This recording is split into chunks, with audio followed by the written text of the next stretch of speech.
Bonjour à toutes et tous. Alors, atomes et ions, ça fait partie d'une collection beaucoup plus importante qui tourne autour de l'atome. Donc, vous retrouverez dans la playlist autour de l'atome, justement, tout ce qui concerne la structure électronique, le noyau, la constitution d'un atome, les isotopes, l'utilisation de la classification périodique, etc. Alors, dans ce petit tuto-là, atomes et ions, quelle est la différence entre un atome et un ion au niveau de la structure?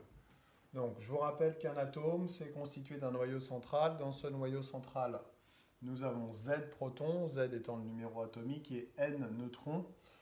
La somme Z plus N donne A nucléons. Autour de ce noyau se déplacent Z électrons. Donc, ce qui est intéressant, c'est de remarquer que le nombre d'électrons est égal au nombre de protons. Le nombre d'électrons autour du noyau est égal au nombre de protons dans le noyau.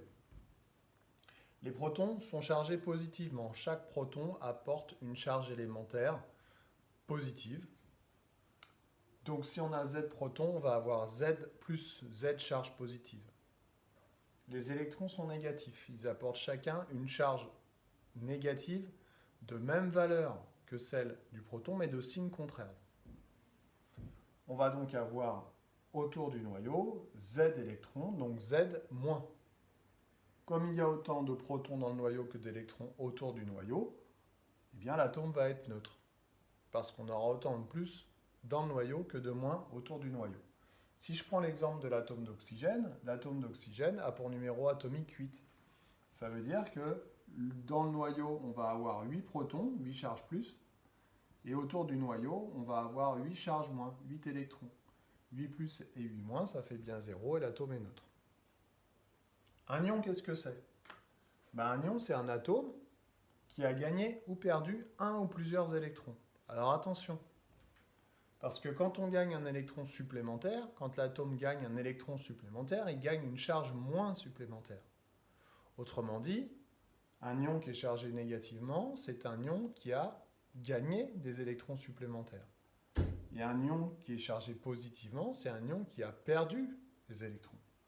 Si je prends l'ion oxyde ici, et que je regarde son symbole, on va voir qu'on a 8 protons, parce qu'il y a 8 de numéro atomique, et comme il est chargé 2 fois négativement, c'est parce qu'en fait, il va avoir 10 électrons.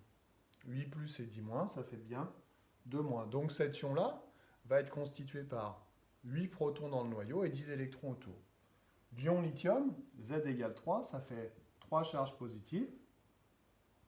Et comme il est chargé globalement positivement, pour arriver à cette charge globale de 1+, eh bien, il faut qu'il n'ait que 2 électrons.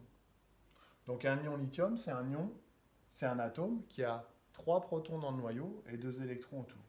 Voilà, c'est tout pour ce petit tuto, différence entre la composition d'un atome et des ions. J'espère que j'ai été clair. Je vous dis à bientôt. Bye bye.